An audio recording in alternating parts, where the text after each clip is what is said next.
Bonjour les graphes, ravi de vous retrouver pour cette nouvelle vidéo hebdomadaire. On va parler ensemble de ce qui se passe sur les marchés et de faire une revue des actions. Alors cette fois-ci, en ce début d'année, je vais faire une revue des actions que j'ai en portefeuille.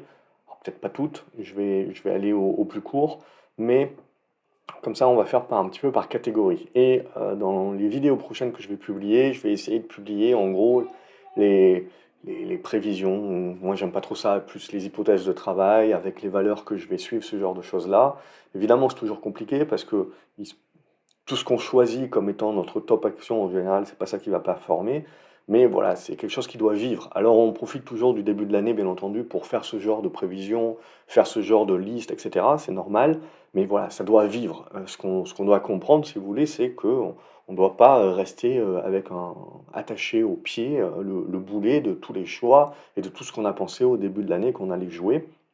On évolue avec le temps et c'est ça qui fait la force d'un investisseur, c'est sa capacité également d'évoluer. Pas de changer la vie tous les jours, hein, mais d'avoir cette capacité de changer la vie. Euh, donc on va regarder, évidemment, c'est toujours intéressant parce que tout le monde, il y a une semaine, tout le monde était très optimiste, tout le monde nous y disait les 8000 points, les trucs, les machins, et là, paf, il a suffi de 2 séances pour qu'on nous explique que c'est la fin des haricots, etc. Alors évidemment, on se dit bien ce qu'on s'était déjà dit avant, c'est-à-dire qu'à un moment donné, peut-être que le marché se voit un petit peu trop beau dans l'idée qu'il va y avoir la baisse des taux. Mais cette baisse des taux, je veux dire, il n'y a pas besoin de se battre pour savoir si elle va commencer en mars, si elle va commencer en juin. On s'en fout, baisse des taux, il y aura. Ce qu'il faut savoir, c'est qu'à un moment donné ou à un autre, on se rendra bien compte, si vous voulez, que cette baisse des taux, elle va être marginale, entre guillemets, par rapport à la baisse de l'inflation. Donc, soit vous avez un besoin que l'inflation se maintienne un petit peu pour que la baisse des taux, en fait, fasse que votre écart entre vos taux d'intérêt et l'inflation soit réduit. Donc ça restera une politique contraignante des banques centrales, mais un peu plus accommodante. Soit l'inflation continue de se casser la gueule, voire on va vers de la déflation, etc. Même si vos taux des banques centrales baissent, mais qui ne baissent pas suffisamment rapidement, suffisamment fortement, le marché va comprendre il y a quand même que l'inflation baisse, continue de baisser plus rapidement que les taux d'intérêt. Et en fait, vous avez des taux réels qui ont un gap plus important. Donc, il ne faut pas voir ça comme du dovish, il faut voir ça comme une banque centrale qui essaye de rattraper, si vous voulez, le gap avec l'inflation qui continue de baisser. Mais en soi, la politique est aussi contraignante que ce qu'elle était avant.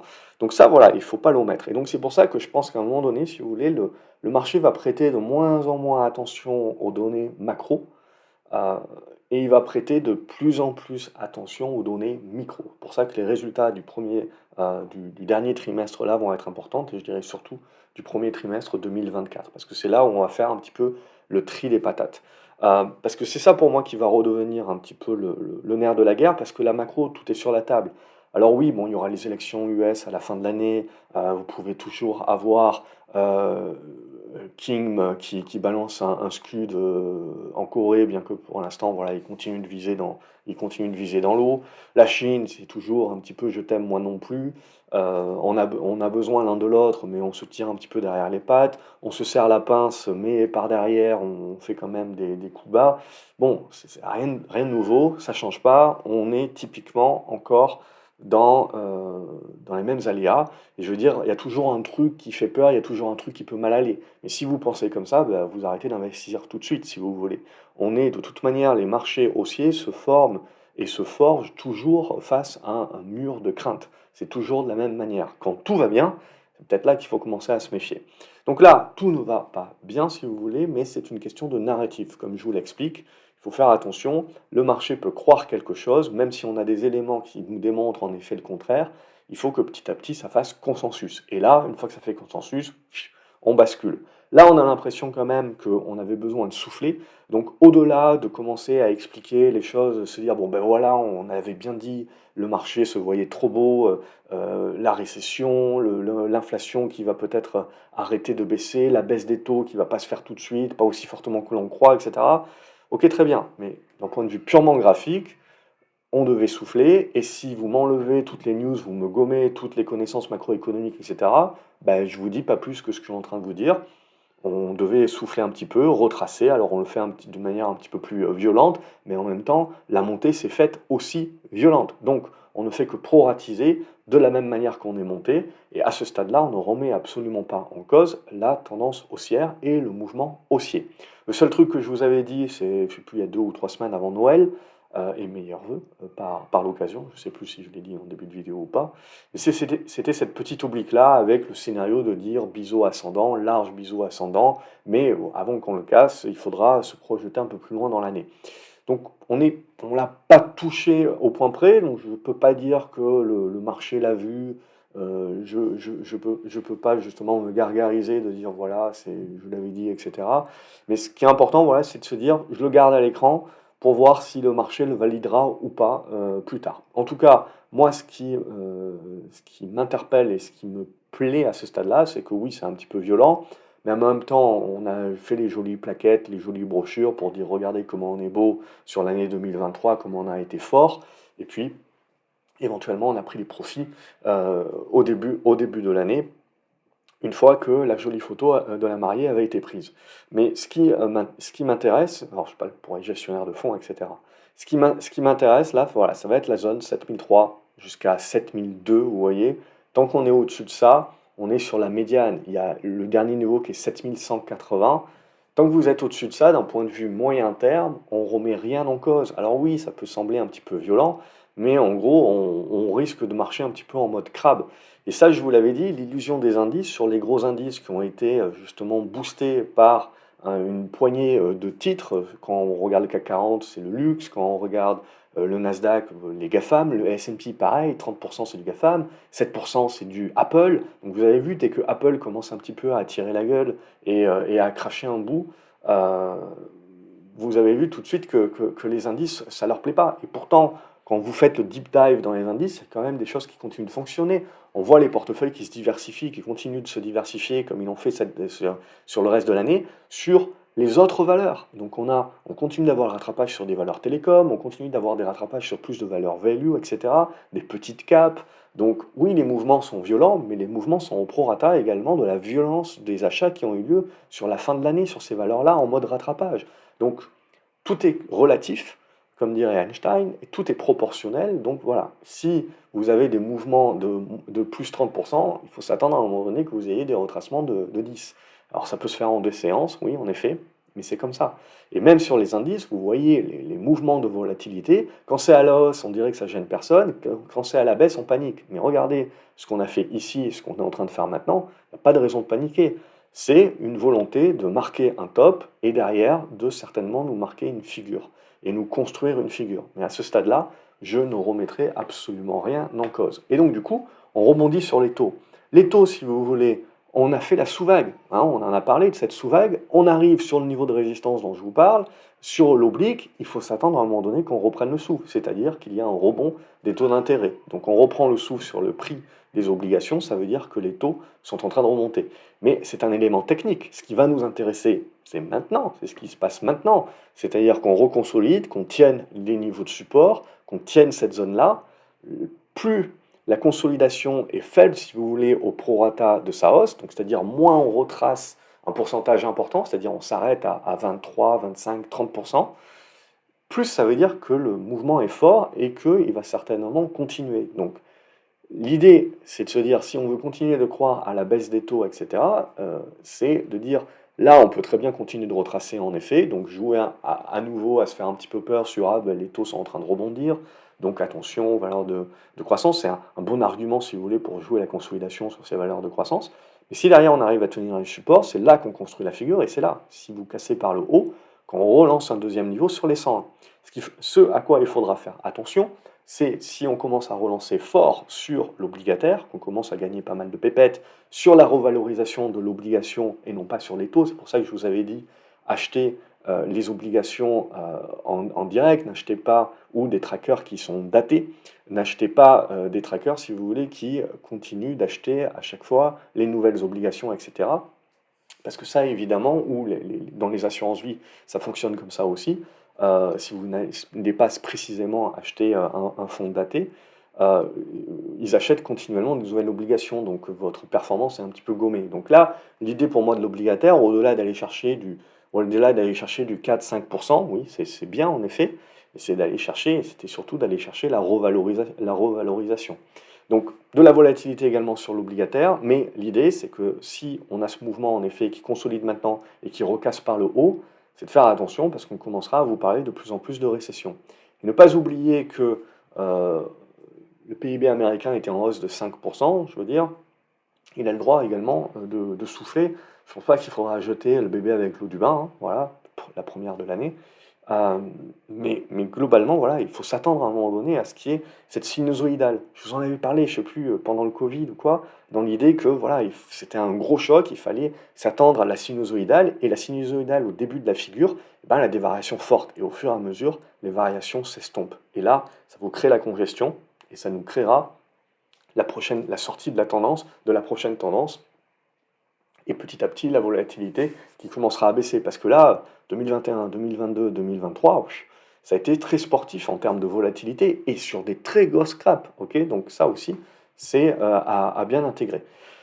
Donc, pour moi, c'est maintenant de l'observation. On regarde comment on construit un petit peu tout ça. Ça va être exactement la même chose sur notre Nasdaq. On a pris 2000 points, même 3000 points en ligne droite. On a le droit de souffler un petit peu et d'en perdre 1000. Ok. Donc, pour l'instant, ce que l'on voit, c'est que on est dans l'incapacité de rebondir. Les moindres rebonds sont stoppés assez courts, hein. C'est même pas on fait un rebond un petit peu plus puissant et on le stoppe là. On stoppe quand même très court. Donc ça, pour moi, c'est quand même une indication un petit peu qu'il faut rester prudent à ce stade-là et potentiellement qu'on va vouloir aller tester un petit peu plus bas. Cette zone aux alentours des 16 100 à 15 900, 16 000, c'est la zone pour moi qui est importante à moyen terme. C'est la zone qui aura un intérêt. On ne remet là encore pas du tout en cause la tendance haussière de fond. C'est juste que regardez la tronche du graphe, on est quand même allé très très vite en besogne. Donc à un moment donné ou à un autre, on va avoir besoin de digérer. On digère au prorata de la hausse et derrière, il faudra voir un petit peu comment on construit. Donc là, on rentre dans cette phase de digestion. C'est une digestion pour moi qui reste positive tant qu'on va tenir les 15 009 à 15 007. On passe en dessous de ça, on est dans une digestion qui va être beaucoup plus lente euh, et ça va demander beaucoup plus de temps. C'est-à-dire que éventuellement, si on passe en dessous de ça, on repasse dans du marché de pur trader. Euh, Ce qui m'intéressait beaucoup également, c'est les semi-conducteurs. Vous le voyez là aussi, retracement au niveau des semi-conducteurs. On réintègre l'ancien sommet, on ne s'en sert pas comme support, mais on se sert de celui-ci comme support, là, hein, de cette zone-là. Donc là aussi, pour moi, bah, c'est là le nerf de la guerre. Donc vous avez vu, évidemment, on a la Chine. Alors c'est toujours pareil, on semble se réveiller qu'à un moment donné ou à un autre, si vous voulez, les profits des semi-conducteurs sont dus au fait que les Chinois, eh ben, ils ont anticipé, ils ont acheté à la toc de cartes Nvidia, ils ont acheté à la toc d'Intel, ils ont acheté à la toc de machines ASML, et ainsi de suite. Donc, en gros, vous avez un effet où les Chinois savent bien qu'ils vont se faire ban à un moment donné ou qu'ils vont se faire limiter les exportations, donc ils en achètent encore plus, donc vous allez voir dans les chiffres d'affaires de ces entreprises-là sur les prochains trimestres, et déjà c'est déjà le cas, la Chine qui va représenter des parts beaucoup plus importantes du marché. Parce que le reste du marché, il est atone, c'est comme le luxe, c'est atone. Donc on est là sur typiquement des contraintes politiques, géopolitiques, qui font qu'à un moment donné, on a toutes les commandes qu'on comptait faire peut-être sur les 3 prochaines années, qu'on met sur les 6 prochains mois, et pour éviter éventuellement un ban. Donc ça aussi, voilà, ça veut dire que si le ban n'a pas lieu ou est limité dans le temps, globalement, ça voudra dire que les entreprises, là aussi, vont faire de super résultats à court terme ces prochains mois parce que il y a eu un flot de commandes qui s'est concentré sur le même niveau. Mais à un moment donné, vous avez un retour de la moyenne puisque ces commandes-là qui sont concentrées sur les mois actuels, c'est des commandes normalement qui auraient dû être lissées dans le temps et qui n'auront donc pas lieu dans le futur. Donc après, évidemment, vous avez tout le jeu de géopolitique. Vous avez, ne pas oublier aujourd'hui, les énormes subventions des États pour construire donc stratégiquement l'indépendance au niveau des semi-conducteurs avec Taïwan et compagnie.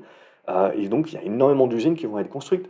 Quand ces usines-là vont se mettre à produire, vous allez voir également une question sur les marges, une question sur les prix, une question sur la concurrence. Alors tout ça, c'est bien évidemment pour le client in fine, mais Voilà, là, on voit bien, si vous voulez, qu'il y a des logiques qui sont des logiques géopolitiques, stratégiques, d'indépendance. Mais à un moment donné, il va y avoir une logique économique aussi, c'est que il va y en avoir des semi-conducteurs. Donc, ça, c'est potentiellement pas pour tout de suite, mais c'est les questions à se poser à un moment donné sur les cycles. Parce que oui, c'est des cycles d'avenir, oui, on va en avoir besoin de plus en plus, etc. Mais à un moment donné, si vous voulez, c'est comme quand vous êtes sur le marché des matières premières, vous en avez besoin, vous mettez la toque, vous produisez, et c'est comme pour le lithium, et vous commencez à en sortir à la toque, parce que vous savez que vous en allez avoir besoin, mais la problématique, c'est que vous les sortez très rapidement, beaucoup plus rapidement que ce que vous en avez besoin, et donc vous avez une suroffre de matières premières, et donc leur prix chute. Et petit à petit, vous allez avoir la montée en puissance des voitures électriques, des trucs, des machins, en tout cas de la demande, qui va pouvoir compenser un petit peu cette offre. Mais vous avez cet effet de sinusoïdal, de bullwhip effect à un moment donné, où vous avez un décalage dans le temps, et à un moment donné, de sous-offre, vous passez rapidement à sur-offre, avant que vous ayez quelque chose de plus linéaire. Bref, même chose pour l'inflation. Je pense qu'on est même chose dans la construction de quelque chose d'un peu plus linéaire. Mais j'y reviendrai dans d'autres vidéos, etc. J'en ai déjà parlé. Mais globalement, voilà. Ça, c'est les idées, mais un peu plus diffusées dans le temps. Donc ça se regarde. Pour moi, c'est une correction à ce stade qui est au prorata de la hausse, hein.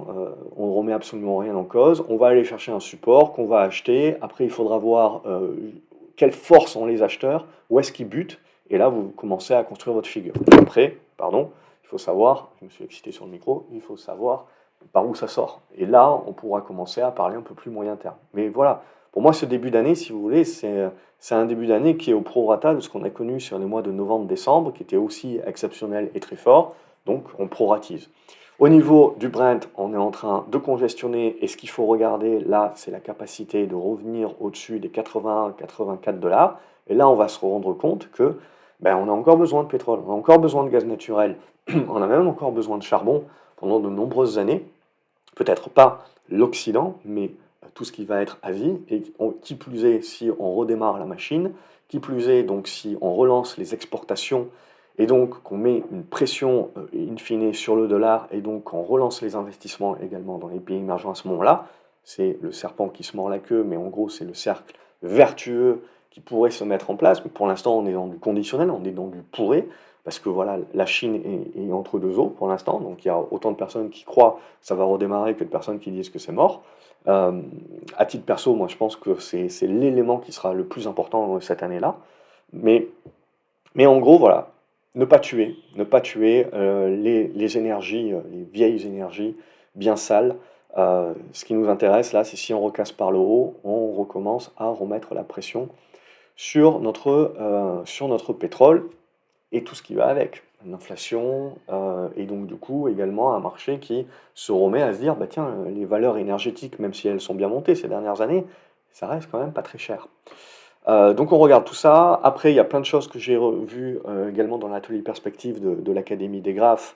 Mais je vais pas vous noyer avec ça parce qu'on rentre un peu plus dans le détail. On va faire l'or et l'argent. Et l'or et l'argent, pour moi, également, c'est, je dirais, dans du biseau ascendant. Pour l'instant, on est toujours dans le haut du panier. Donc c'est haussier, point barre, mais voilà, c'est pas très excitant comme marché. Je préfère un peu plus l'argent. Donc l'argent, même chose, on est dans la congestion, mais encore faut-il casser par le haut. Pour l'instant, c'est pas fait, c'est pas validé. Donc on est là aussi dans une certaine neutralité. Mais ça, ce sont des marchés qui tempèrent et qui mettent très longtemps à bouger. Quand ça bouge bien. Mais tant qu'on casse pas les 25 dollars, ça peut prendre encore son temps. Et n'oubliez pas les matières premières agricoles. J'en ai fait un article, j'ai pas fait la vidéo encore, etc. Euh, mais voilà, donc au niveau du blé, ce que j'aimerais bien là, c'est la cassure. Vous voyez les 630, on reviendrait sur les 700. Bref, ce qui, c'est pas oublier les matières premières agricoles, si vous voulez, dans l'ensemble de la question inflationniste ou désinflationniste, c'est de regarder que voilà, la désinflation, vous l'avez là, mais globalement, petit à petit, on peut se reprendre des tendances qui se construisent à la hausse, mais en crabe, si vous voulez, de façon construite, qui prennent leur temps. Et ça, c'est ce que j'appelle donc le côté plus linéaire des choses. Euh, Ça veut dire que, si vous voulez, le marché, il a pas nécessairement peur de la hausse ou de la baisse des prix. Il a peur quand ça va vite. parce que c'est ça qui change toutes les stratégies, c'est ça qui crée le risque globalement. C'est dès que vous ne pouvez pas vous ajuster avec le temps, c'est ça qui crée le risque sur les marchés. C'est quand ça va vite, quand vous avez un ajustement rapide, eh ben, il faut réajuster les prix et les valorisations rapidement aussi. Et globalement, c'est ce qu'on connaît là. C'est un petit peu usant, mais c'est ce qu'on connaît sur les marchés depuis quelques années. Et qui plus est, avec des banques centrales qui se montrent de plus en plus réactives, ben, on accélère ce type de processus-là. C'est ce qui fait voilà, qu'on a l'impression, si vous voulez, qu'on se tape des bulles, plus des explosions de bulles. Mais la logique, si vous voulez, normalement, c'est que quand vous avez une bulle et que la bulle explose, c'est que derrière, pendant des années, il ne se passe rien. Là, on a l'impression qu'en gros, on oublie pendant un an et puis 2 ans après, paf, on reprend. Donc pour moi, en fait, c'est pas qu'on fait des bulles et qu'on les explose, c'est que si vous prenez le recul, en fait, on est en train de forger une méga bulle qui n'a pas explosé encore. Ce que l'on considère comme des explosions de bulles et des mouvements, en fait, c'est des mouvements à l'intérieur d'un plus grand mouvement exponentiel de bulles. Mais globalement, à l'intérieur, ce sont que des mini-bulles, ce sont des sous-vagues. Donc c'est ça qui est important, si vous voulez. Si on est investisseur de très long terme, il faut se poser des questions par rapport à ça.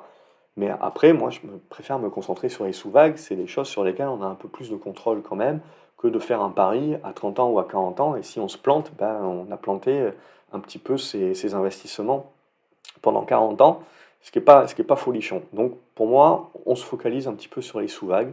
Et c'est ce que j'essaye de vous présenter. Je vais parler maintenant.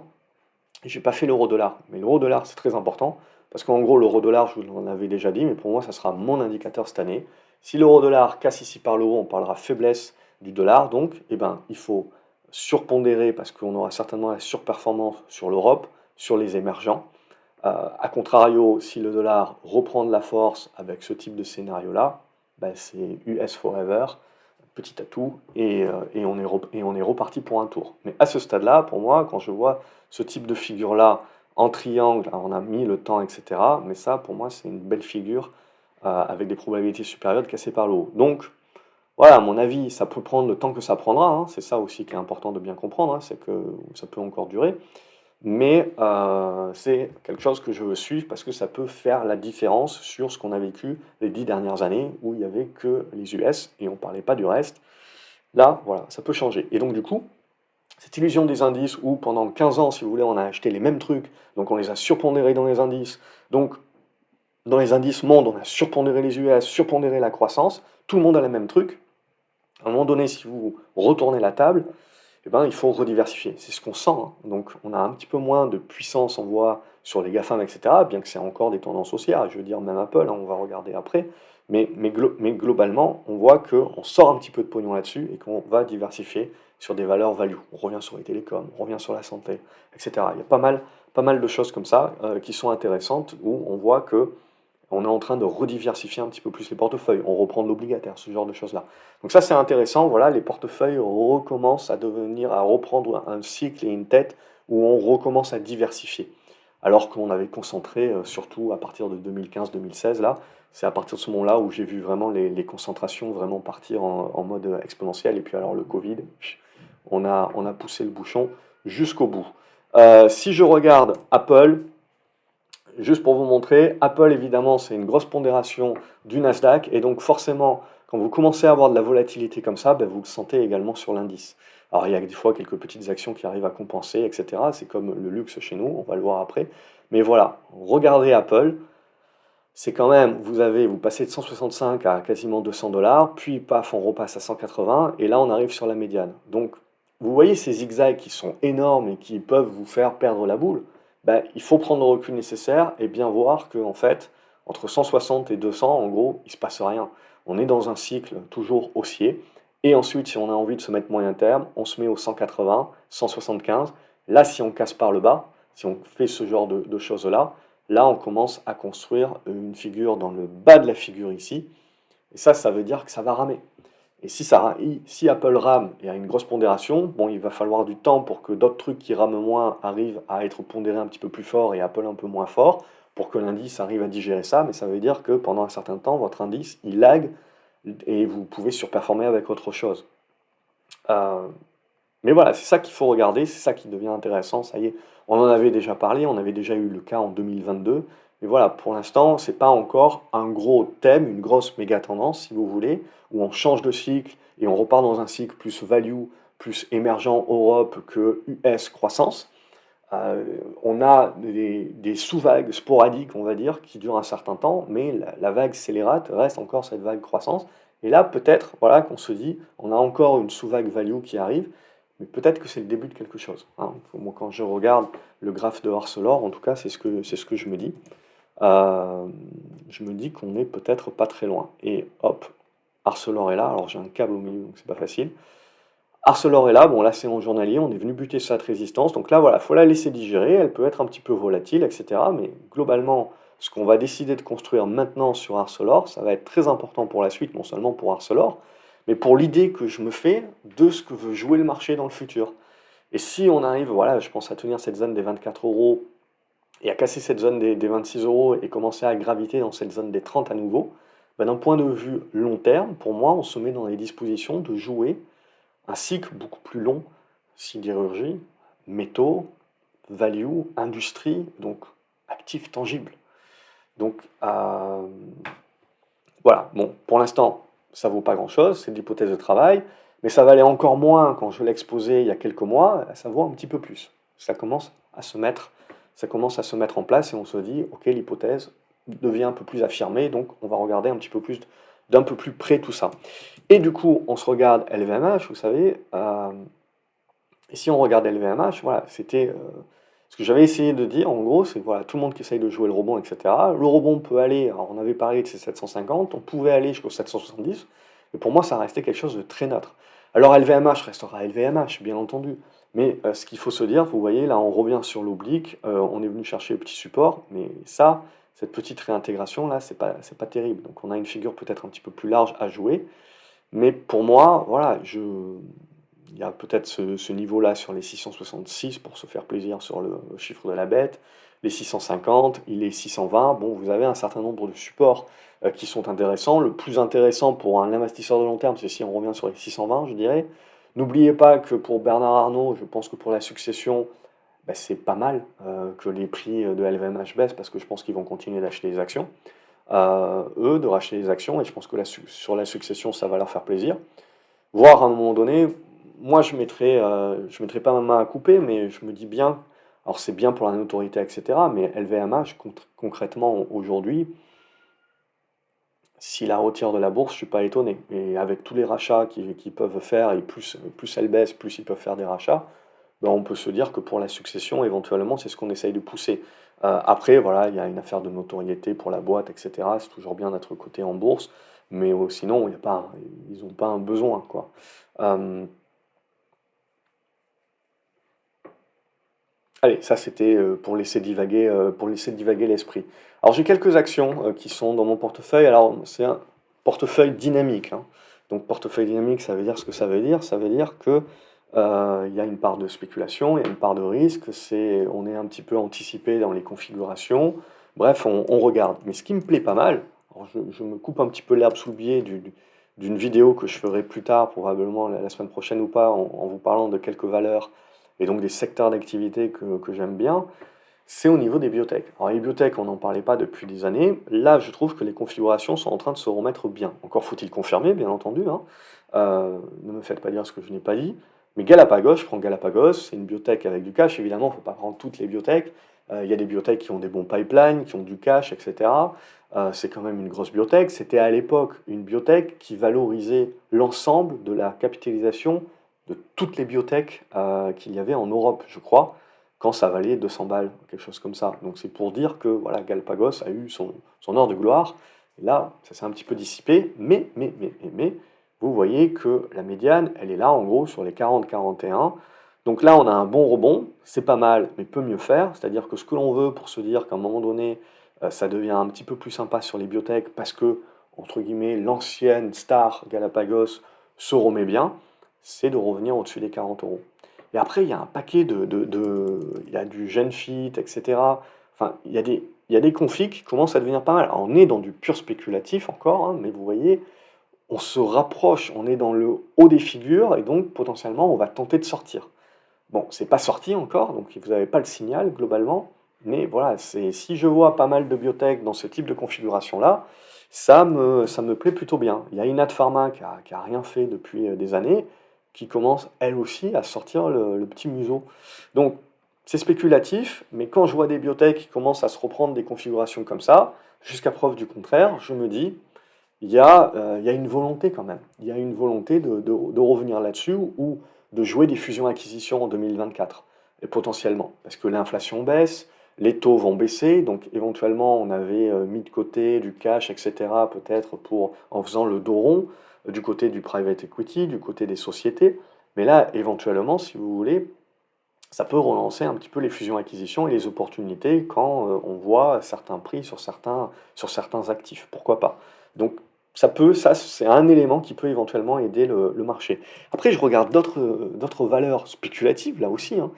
Je regarde des valeurs spéculatives parce que j'essaye de savoir, si vous voulez, si le mouvement en cours, c'est le début de quelque chose où donc on a un appétit pour le risque, ou c'était juste voilà, un coup d'un soir, globalement, et c'était juste une petite sous-vague de fin d'année, et puis on va retomber un petit peu dans la léthargie. Donc je regarde pour ça Tilray. Tilray, ils font du cannabis. Donc après, bon, ils essayent de diversifier, ils font des gâteaux, des boissons, des trucs, ils font ce qu'ils veulent. Mais toujours est-il que vous vous retrouvez avec ce type de configuration. C'est baissier, hein, d'accord? Mais à court terme, c'est un graphique de retournement. Il faut encore passer ici, mais si vous commencez, alors je trace comme ça, peut-être que ça aura besoin de faire ça avant, hein, bien entendu. Ça, c'est les types de scénarios. Mais si vous commencez à retravailler ces zones de 3 dollars, etc., moi, c'est des environnements de marché où si on commence à payer 3 dollars à nouveau du Tilray et compagnie, et puis regardez les autres valeurs cannabis, on est à peu près dans les mêmes configurations. J'ai du Trulieve également en portefeuille. Euh, Si on commence à payer ça, c'est qu'on n'est quand même pas inquiet sur l'avenir, parce que c'est pas les meilleurs business du monde quand même. Il y a beaucoup de concurrence, il y a eu besoin d'une grosse consolidation du marché, bien entendu. Donc ça fait baisser les marges, ça attaque. Il y a certaines boîtes comme Tilray qui sont pas loin de faire des profits, mais bon, c'est pas encore ça. La majorité font des pertes.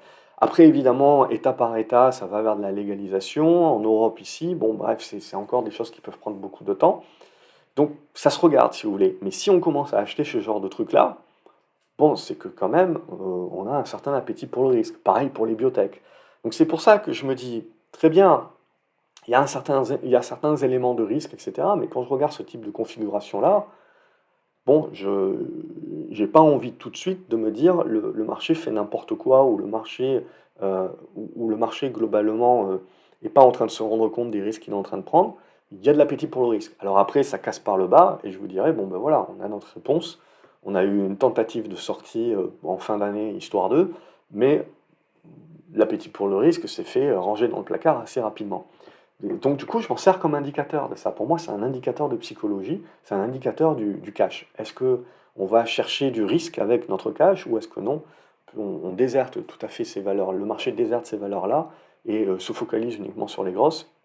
Ça, c'est important pour moi pour savoir un petit peu la suite. Et alors, évidemment, quand on parle de ces valeurs comme ça, après, on en a des plus grosses, évidemment, et donc c'est les valeurs chinoises. Et les valeurs chinoises, bah, c'est toujours pareil pour moi, tant que Alibaba ne sort pas la tête au-dessus des 82-88 dollars, vous n'avez pas de retournement qui se met en place. Donc pas de raison de croire que les flux reviennent sur la Chine, pas de raison de croire à un retournement durable. Pour l'instant, c'est que du rebond technique.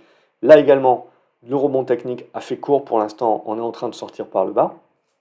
Et donc ça, c'est chez Alibaba, mais n'oubliez pas que vous avez d'autres valeurs chinoises et qu'il y en a qui se débrouillent très bien comparé à Alibaba. PDD, par exemple, se débrouille très très bien. Alors après, il y a des petites figures qui commencent à se construire sur ce genre de truc. Mais voilà, c'est toujours penser que c'est comme dans l'immobilier, vous avez un marché dans le marché. Donc c'est pas parce que les indices vous démontrent quelque chose ou les grosses valeurs vous démontrent quelque chose qu'il n'y a rien d'intéressant sur le marché. Non, je pense que justement, il va falloir sortir de ça, de ce quinquant, si vous voulez, qui avait commencé à devenir la norme, mais qui, je pense, va biaiser énormément. C'est-à-dire que les indices et les grosses valeurs ne vont plus nous donner le sentiment de marché. Il va falloir regarder un petit peu le reste. C'est le reste, regarder plus large, qui va nous donner le sentiment de marché global. Les grosses valeurs risquent de nous biaiser, de nous miner un petit peu le sentiment général et donc de nous pousser globalement à sortir ou à ne rien faire alors qu'il y a beaucoup de choses qui sont intéressantes encore aujourd'hui. Donc voilà, bon, je continue de vous montrer ça. Sinon, ben, j'aime bien les métaux, j'aime bien le recyclage, etc. Du Umicore, là aussi, c'est baissier, c'est pas moindre risque, on est amplement d'accord. On est en train de construire une congestion qui peut toujours casser par le bas, hein, je vous l'accorde. Mais voilà, ça, ce qu'on regarde, c'est le jour où ça commence à casser par le haut, on est en train de à nouveau repartir sur les métaux, les trucs, les machins. Donc Arcelor est un petit peu en avance, hein, on voit il y a un certain nombre de valeurs qui sont bien plus en santé, donc le marché vous donne le tri également des patates. Hein, il vous dit un petit peu ce qui privilégie, ce qui est pour lui a plus de force, etc., et ce qui est un peu plus dernier élève de la classe. Et du coup, quand vous avez l'ensemble du marché qui va reprendre, bah, c'est ça qui vous donne le thème central, qui vous indique que bon, le marché est en train de jouer le thème parce qu'il joue l'ensemble des valeurs. Et pas juste une ou deux parce qu'elles sont de qualité.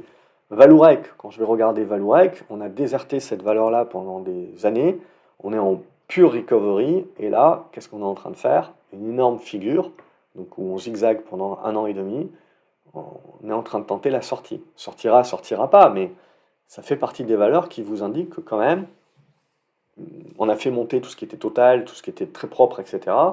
Vous avez d'autres parapétrolières qui ont bien performé, comme Schlumberger, Tenaris, etc., Fugro. Nous, les nôtres, comme Vallourec et CGG, c'est resté plus en dedans, mais là, Vallourec est en train de sortir la tête. CGG, par contre, c'est un peu plus compliqué, mais vous avez quand même, alors à chaque fois, je n'ai pas le truc en face, mais vous avez quand même, si vous voulez, un biseau descendant, qui pour moi reste quand même à voir. Mais pour CGG, il y a encore un petit peu de boulot, mais c'est pas inintéressant dans le sens où ça se regarde sans prendre la position globalement, à moins d'être en mode trading, etc., ou très anticipé avec des toutes petites positions. Mais le jour où ça commence à remonter, le marché nous dira des choses quand même. Ça voudra dire un certain nombre de choses. Bon, j'aime bien Eramé aussi, mais là aussi c'est assez neutre à ce stade-là. Et j'aime bien une autre chinoise qui est Dada. Là aussi c'est baissier, hein, mais on est en train de recasser un petit peu par le bas, donc on ne néglige pas que ça peut encore durer longtemps cette histoire. Mais en gros, la figure commence à devenir de plus en plus fine et de plus en plus visible. Ce qui veut dire que le jour où on a la cassure par le haut, c'est ça l'entrée idéale, globalement. C'est pas comme moi je l'ai fait en anticipant, etc., en accumulant dans la baisse, pas terrible ça. Euh, c'est le jour où on a la vraie sortie qui se fait, là ça devient un peu plus intéressant. Pour l'instant, il n'y a pas suffisamment de congestion, donc c'est une histoire qui peut encore durer, mais moi je me garderai les Chinois sous le coude quand même, hein, je dirais pas non. Et après, ne pas omettre, comme je vous ai montré, qu'il y a chinoises et chinoises, et qu'il y a certaines configurations, comme Dada, Alibaba, etc., qui ne sont pas encore intéressantes, je serais tenté de dire. Et puis vous avez des configurations comme PDD. Alors là, c'est peut-être un petit peu trop tard pour PDD, mais il y en a d'autres, il y a d'autres chinoises qui sont dans des configurations qui sont un peu plus positives, un peu plus intéressantes. Donc il faut pas jeter un marché dans son ensemble. Je pense qu'il faut regarder un petit peu, il faut regarder un petit peu dans le détail.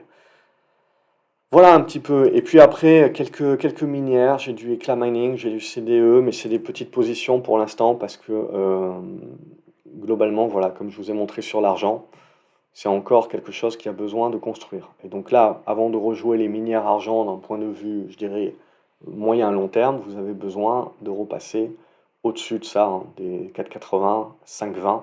Et là, ça redevient intéressant. Et là, on a besoin, on voit, il y a des mouvements intéressants en trading, mais avant de commencer à passer en mode investissement, voilà, les minières ont encore un petit peu de boulot. Alors très souvent, elles font pas que de l'argent, hein, elles font un petit peu de tout, il y a de l'or et tout. Donc faites attention, il y a très peu de pure players. Les mines font un petit peu de tout, c'est comme CDE. J'avais regardé il y a un petit moment, mais je crois qu'ils font CDE, on a l'impression que c'est une minière à argent, mais en fait, quand vous regardez dans le détail, ils font plus d'or que d'argent. Euh, on fait toujours attention aux minières, dans le sens que si vous voulez, elles profitent un petit peu de la hausse des cours, mais elles ont besoin d'investir dans un environnement de baisse des coûts pour l'instant, donc ça marche bien pour elles. Mais si jamais l'inflation remonte avec l'augmentation des prix de l'énergie fossile, etc., ben, ça fait plus de capex pour eux. Donc même si vous avez besoin que les cours de l'or et de l'argent montent vraiment fort, ou du platine montent vraiment fort pour compenser. Donc dans un premier temps, les minières, si vous voulez, profitent d'un mouvement. Mais ensuite, c'est ceux qui vendent toute l'ingénierie, toutes les pelles, les tracteurs, les trucs, les machins, qui vont en profiter le plus longtemps possible et qui, eux, vont pouvoir conserver leur marge dans le temps. Ça, voilà, on le dit et on le redit, c'est toujours la même idée. Charles, si tu m'écoutes, évidemment, tu diras pas le contraire. Euh, voilà, bon, je voulais faire un tour rapide. Et puis après, il y a des laboratoires d'aura. Alors ça, c'est un truc, je crois que c'est mis à part des actions que j'ai depuis longtemps, mais dans mon bas de laine, globalement, ça aussi, ça devrait en faire partie. C'est une ligne que j'ai un petit peu perdue dans un portefeuille que je regarde pas souvent. Euh, c'est Genoway. Et Genoway, donc c'est une petite cape, mais on n'est pas loin d'enfin, j'ai envie de dire, sortir quelque chose.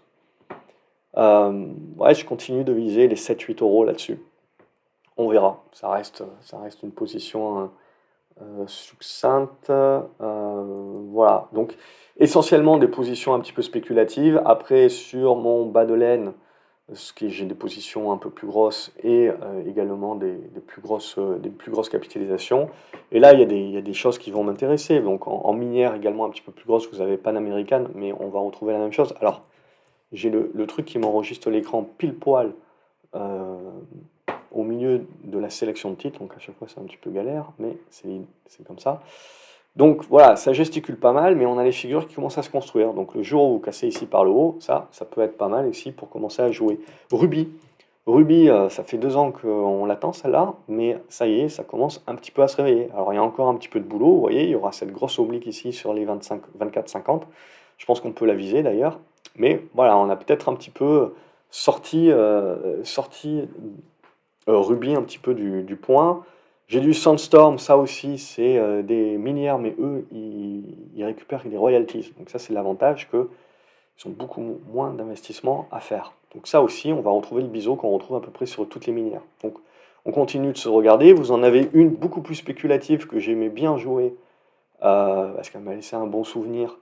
Celle-là, elle est cotée au LSE, donc à Londres, c'est Greatland Gold. Alors, c'est de la penny, alors vous êtes sur du 0,1 pence, donc ça veut dire que ça coûte pas 8 livres, hein, vous divisez. Donc on est sur de la penny. Mais vous voyez, vous avez pas mal de volatilité, ça c'est pour les mecs qui sont un peu plus sportifs. Mais je trouve que la configuration est en train, là aussi, vous voyez, de se retourner à la hausse petit à petit. Vous avez beaucoup de choses. Arcelor, on en a parlé. J'ai du Vopak aussi, etc. Du NG que j'ai encore pour les dividendes. Et puis, j'ai rentré aujourd'hui du Rémi Cointreau. Rémi Cointreau, évidemment, qui se fait attaquer en Chine. Mais ça, voilà, c'est normal. C'est comme, imaginez, demain, Xi, il décide, et plus de maroquinerie pour les femmes. Hermès fait 50%, je crois, de son chiffre d'affaires en maroquinerie et la majorité en Chine. Vous croyez que l'action va prendre quoi? C'est l'épée de Damoclès, c'est le risque. Mais si vous pensez comme ça, vous investissez jamais, si vous voulez, et pendant 10 ans, vous loupez un train énorme. Évidemment, à un moment donné, vous pouvez. C'est de bonne guerre, si vous voulez. On bloque un certain nombre de choses, comme des machines, de semi-conducteurs, etc. Ils bloquent le cognac. Bon, et il y a pire que peut-être quand même. Bon, bref, donc Pernod Ricard et Rémi Cointreau, évidemment, ont pris une tôle, mais globalement, ce que je vous dis toujours, c'est que en règle générale, les cours ont bougé avant les fondamentaux, hein. La tendance de Rémi Cointreau, elle est dégradée depuis longtemps quand même.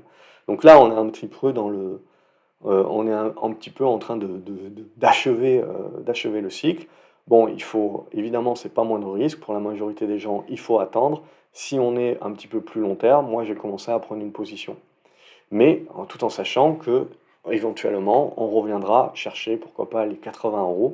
Et là, c'est plutôt une zone où je payais globalement. Mais là, déjà, pour moi, c'est une première zone où je paye. Et ensuite, si on vraiment fait un accès vers les 80 €, je double la mise sur ce genre de choses-là. Je suis sur mon bas de laine, donc globalement, ça ne me gêne pas, si vous voulez, d'acheter sur des objectifs baissiers et pas d'attendre des constructions de figures où j'essaye d'avoir un peu plus de timing comme sur mon portefeuille dynamique pour aller chercher de la performance. Là, ce que je veux, c'est asseoir, si vous voulez, un portefeuille et lui donner une dimension dans le temps. Euh, voilà, sinon Kirkland Gold aussi c'est pas mal. Valeo, Valeo c'est toujours une énigme si vous voulez, parce que ça reste un titre qui a énormément de brevets, énormément de potentiel à l'avenir. et qui fait rien. Et qui fait rien parce que il y a encore de besoin de massivement d'investissement. Mais pour autant, si vous prenez un graphique en mensuel, vous commencerez à voir ce biseau descendant, qui est très large évidemment. Donc vous pouvez faire pas mal de zigzags en mode trading ici, mais le jour où on casse le biseau par le haut, c'est là où on a le renouveau de la tendance long terme. Évidemment, c'est pas pour demain, et l'année 2024 sera potentiellement une année qui nous permettra de nous en rapprocher, mais pour l'instant, nous n'y sommes pas. Donc ça, voilà, typiquement ce genre de choses-là, il faut se méfier parce que ça a tendance à casser par le bas. Donc éventuellement venir chercher à nouveau un test des 11 euros, pourquoi pas. Mais on a délimité pour moi une première médiane, c'est cette zone des 15 euros, c'est-à-dire il faudra dépasser cette zone des 15 euros pour commencer à graviter dans le haut de la figure et se donner un peu plus de capacité de casser par le haut, un peu plus de probabilité. C'est-à-dire qu'en tant qu'investisseur, tant que je suis dans le bas de la figure, ça ne m'intéresse pas, ou alors je ne fais que du trading, j'ai besoin d'attendre au minimum qu'on revienne dans le haut de la figure pour commencer à jouer mon hypothèse de travail, un petit peu anticipée parce que je n'ai pas le break encore, mais je commence à le jouer parce que je suis dans le haut de la figure. Et donc si je recasse au haut de figure, que je repasse dans le bas de la figure, je sais que je dois alléger ou que je garde ma position vraiment très, très fine, jusqu'à avoir une congestion ou quelque chose qui est un peu plus intéressant. Donc là, je vous donne, c'est la façon de réfléchir, mais avec une vision un peu plus long terme, si vous voulez, des graphiques un peu plus larges, regardez le mensuel notamment, ce genre de choses-là. Voilà, j'ai fait un petit peu le tour. Après, bon, j'ai d'autres titres. J'ai encore du Centrus Énergie et compagnie, donc de l'uranium. Mais avant de peut-être d'y revenir un peu plus, j'aimerais bien une figure ou un truc. Voilà, donc beaucoup de choses, si vous voulez. Il y en a un petit peu pour tous les goûts, toutes les couleurs, c'est toujours pareil. Mais ce qui est important pour moi, c'est qu'on rentre dans un marché où j'ai plus envie de diversifier un petit peu plus, surtout sur un bas de laine. C'est mon but parce que mon objectif, c'est pas de battre le marché sur ce bas de laine, c'est de battre l'inflation.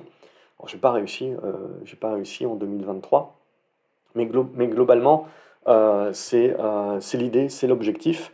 Et puis également, peut-être quand les petits seront un petit peu plus grands, euh, je pourrais peut-être me concentrer un petit peu plus, mais peut-être que ça sera pas bon parce que je me mettrai peut-être à trader un petit peu plus également ce bas de laine. Donc on verra. Donc c'est toujours une adaptation permanente hein, à où on en est dans notre environnement de vie. C'est ça la bourse également. C'est toujours, il faut avoir notre base, notre psychologie de base, notre méthode de base, ce qui marche pour nous, continuer de le faire et petit à petit faire des ajustements par rapport voilà, à notre temps disponible, ce genre de choses-là. Et typiquement, bon, c'est là-dedans, je suis en plein dans la marmite. Voilà, comme d'habitude, j'espère que ça vous a plu. Passez un excellent week-end. Encore une fois, mes meilleurs voeux, les graphes. Et je vous dis à lundi sur graphceobourse.fr pour recommencer le cycle un petit peu des articles, des chroniques et toujours des partages. En toute humilité. Salut les graphes.